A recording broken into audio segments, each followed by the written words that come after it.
បាទជំរាបសួរបាទជួបគ្នាទៀតហើយជាមួយ Suchit Learning បាទថ្ងៃនេះ Suchit Learning នឹងបង្ហាញពុកម៉ែបងប្អូនអំពីការដាក់ password នៅឯកសាររបស់យើងគឺ Microsoft Excel បាទយើងការពារទិន្នន័យរបស់យើងនៅពេលនេះគឺយើងការពារឯកសារទាំងមូលរបស់យើងតែម្ដងនៅក្នុង Microsoft Excel បាទព្រោះពេលខ្លះឯកសាររបស់យើងពិតជាសំខាន់អញ្ចឹងយើងចាក់សោដើម្បីការពារដោយការប្រើប្រាស់ password បាទខ្លាចអ្នកដទៃមកលួចទិន្នន័យរបស់យើងចេញពី Excel របស់យើងក៏ដូចជាទិន្នន័យសំខាន់ផ្សេងទៀតបាទអញ្ចឹងថ្ងៃនេះ Suchit Learning នឹងបង្ហាញពុកម៉ែបងប្អូនអំពីការដាក់ password ទៅលើ Excel របស់យើងដើម្បីការពារទិន្នន័យនៅក្នុង Excel របស់យើងទាំងមូលតែម្ដងបាទអញ្ចឹងមុនទៅមើលពុកម៉ែបងប្អូនដែលទើបតែនឹងចូលថ្មីកុំភ្លេចជួយចុច Subscribe នៅវីដេអូរបស់ខ្ញុំម្នាក់មួយដើម្បីទទួលបានវីដេអូថ្មីបន្ថែមទៀតនៅពេលអនាគតបាទនៅក្នុងក្រោមវីដេអូរបស់ខ្ញុំនេះខ្ញុំមានដាក់ link description ជាច្រើនដែលពុកម៉ែបងប្អូនអាចមើលដែលមានវីដេអូផ្សេងទៀតទាក់ទងទៅនឹង basic នៃ computer ឬក៏ការប្រើប្រាស់ app ផ្សេងបាទអញ្ចឹងកុំចាំយូរតោះពុកម៉ែបងប្អូនយើងចូលទៅមើលការដាក់ logo ទៅលើ Microsoft Excel យើងទាំងអស់គ្នាបាទតោះចូលទៅក្នុង computer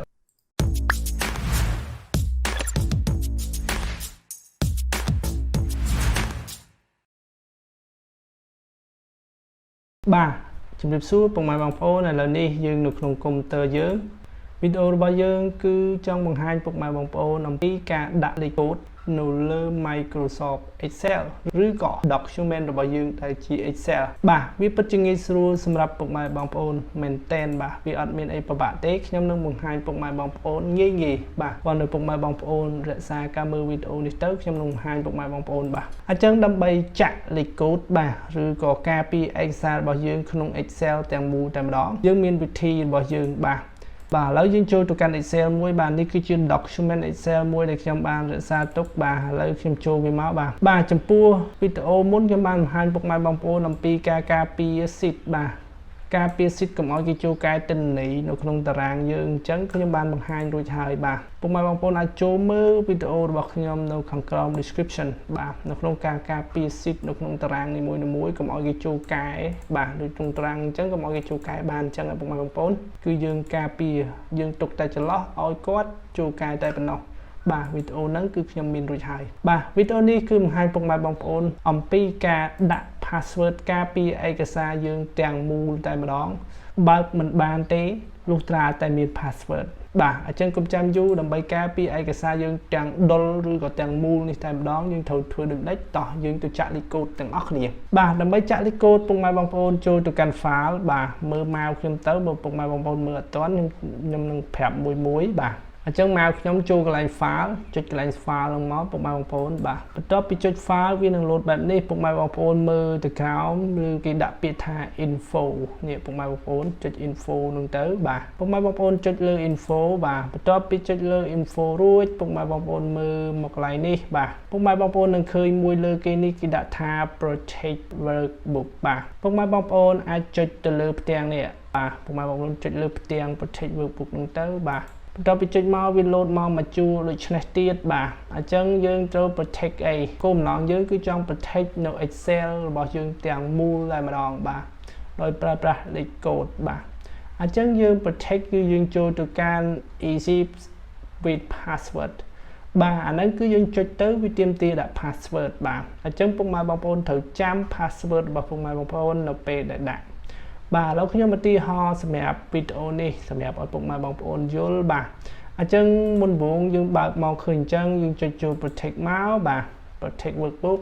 បន្ទាប់មកពុកម៉ែបងប្អូនចុចមួយទៀតទៅលើពាក្យថា easy with password បាទចុចមកវានឹង load ឲ្យយើងដាក់ password បាទអញ្ចឹងយើងធ្វើការដាក់ password បាទកន្លែងនេះ password ដែលពុកម៉ែបងប្អូនដាក់ត្រូវតែចាំបាទបើមិនអញ្ចឹងទិន្នន័យនៃកិច្ចការមួយហ្នឹងគឺអាចយកមកវិញបានទេ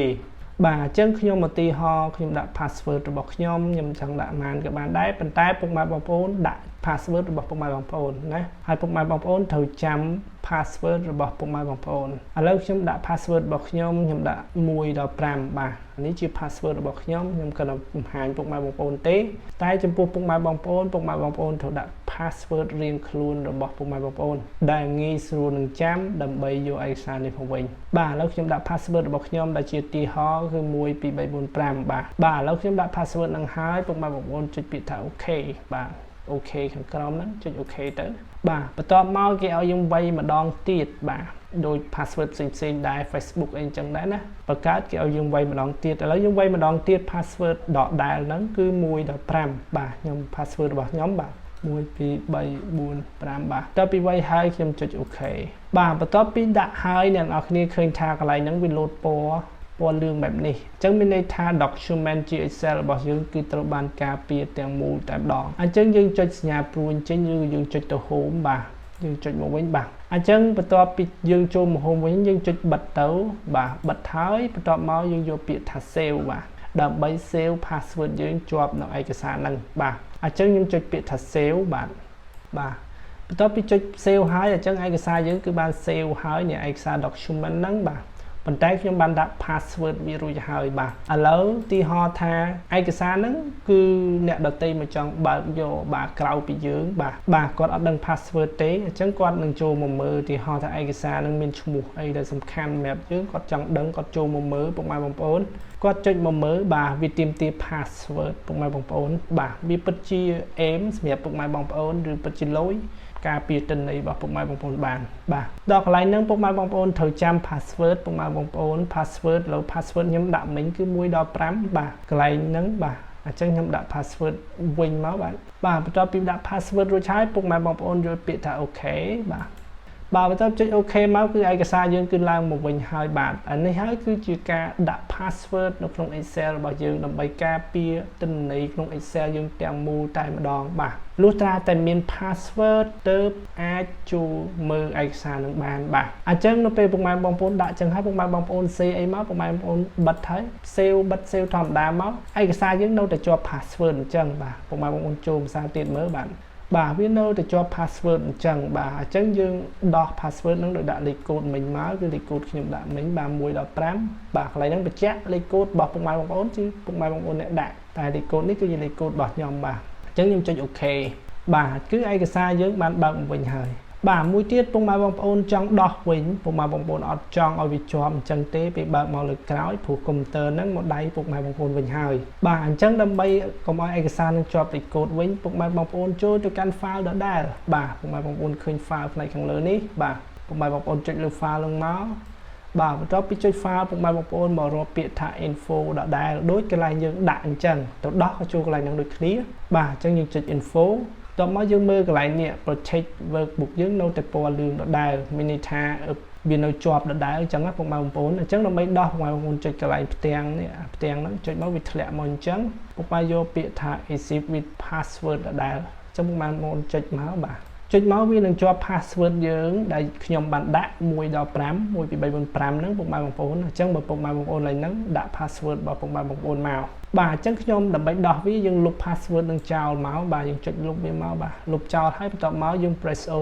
អូខេយើងចុច OK នឹងទៅបាទចុច OK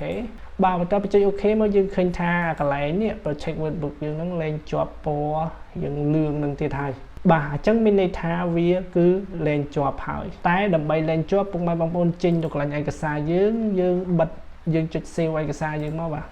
save ឯកសារយើងមកឬក៏យើងចុចបិទមកបាទតបមកយើង save បិទរួចហើយយើងចូលឯកសារយើងគឺឯកសារយើងលែងជាប់ password ហើយបាទនេះគឺជាវិធីក្នុងការចាក់ឯកសាររបស់យើងដើម្បីការពារកុំឲ្យគេចូលយកទិន្នន័យបាទវាពិតជាសំខាន់មួយយ៉ាងដែរបើសិនជាឯកសាររបស់ពុកម៉ែបងប្អូនពិតជាសំខាន់ហើយខ្លាចគេលួចទិន្នន័យពីឯកសាររបស់ពុកម៉ែបងប្អូនបាទទីហោថាកុំព្យូទ័ររបស់ពុកម៉ែបងប្អូនត្រូវបានគេខ្ចីប្រើឬក៏នៅកន្លែងធ្វើការរួមជាដើមបាទយ៉ាងម៉េចហើយពុកម៉ែបងប្អូនបាទពុកម៉ែបងប្អូនអាចធ្វើការការពារនៅ Excel យើងបានដែរឬទេបាទវាពិតជាងាយស្រួលបាទហើយក៏វាមានសារៈសំខាន់ខ្លាំងណាស់ដែរក្នុងការចាក់ password នៅក្នុងឯកសារ Microsoft Excel យើងបាទព្រោះវាការពារទិន្នន័យរបស់យើងទាំងមូលតែម្ដងមិនអាចអ្នកណាអាចចូលមើលបាននោះទេបាទវាពិតជាលយបាទសម្រាប់ពុកម៉ែបងប្អូនបាទអញ្ចឹងវាអាចការពារទិន្នន័យរបស់ពុកម៉ែបងប្អូនពីការលួចពីអ្នកដទៃដែលយើងមិនស្គាល់ដែលយើងមិនដឹងបាទអញ្ចឹងទិន្នន័យរបស់យើងគឺបានការពារយ៉ាងល្អមិនមាននរណាអាចចូលបាននោះទេបាទអញ្ចឹងខ្ញុំសង្ឃឹមថាវីដេអូនេះនឹងមានប្រយោជន៍សម្រាប់ពុកម៉ែបងប្អូនអរគ្នាបាទអញ្ចឹងខ្ញុំសង្ឃឹមថានឹងជួបពុកម៉ែបងប្អូននៅវីដេអូក្រោយបាទសូមអរគុណសូមជម្រាបលា